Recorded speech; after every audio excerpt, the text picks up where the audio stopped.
In a surprise move, Ukraine and Russia, the fighting neighbors, they've carried out the biggest prisoner exchange since the war broke out. While Kiev got its 215 soldiers back, Moscow got 55 prisoners, including Viktor Medvedchuk, a former Ukrainian lawmaker and ally of Russian President Vladimir Putin, who was accused of high treason.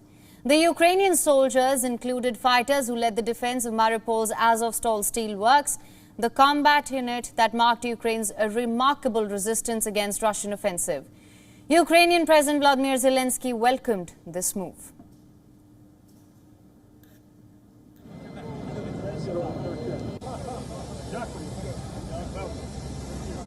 Ми повертаємо додому наших людей. We are bringing our people back home.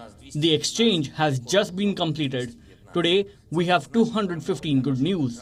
This is definitely a victory for our state, for our entire society, and most importantly, for 215 families who will be able to see their loved ones in safety. Герой України Лев Пашко. Now, the released prisoners by Russia also included 10 fighters from the United States, Britain, Morocco, Sweden and Croatia. These prisoners were facing death penalties or life terms in Russia. Earlier on Wednesday, they were transferred to Saudi Arabia. Zelensky spoke with the released soldiers who are said to be in Turkey right now through video conferencing.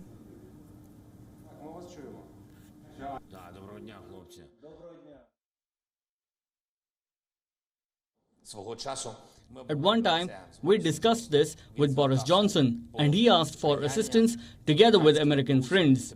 Now, the following will return home: 5 citizens of Great Britain, 2 citizens of United States, 1 citizen of Morocco, and a citizen of Sweden, 1 citizen of Croatia. The enemy sentenced them to a long prison term or the death penalty. We saved their lives. So Saudi Arabia said that the prisoners had arrived in the kingdom from Russia. They were facilitating procedures for their safe return to their respective countries. The release comes following efforts by Mohammed bin Salman, Saudi Arabia's de facto ruler. The country claims that the move marks its ruler's commitment to the humanitarian initiatives towards the Russia-Ukraine crisis. British Prime Minister Liz Truss thanked Ukrainian President and Saudi Arabia for helping in release of a British citizen. She further called out Russia, alleging that the country must end the ruthless exploitation of prisoners of war and civilian detainees for political ends.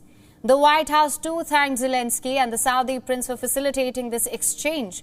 U.S. National Security Advisor Jake Sullivan said that the country is looking forward to the reunion of the prisoners with their families. Sweden and Croatia too thanked Kiev and Riyadh for facilitating this exchange.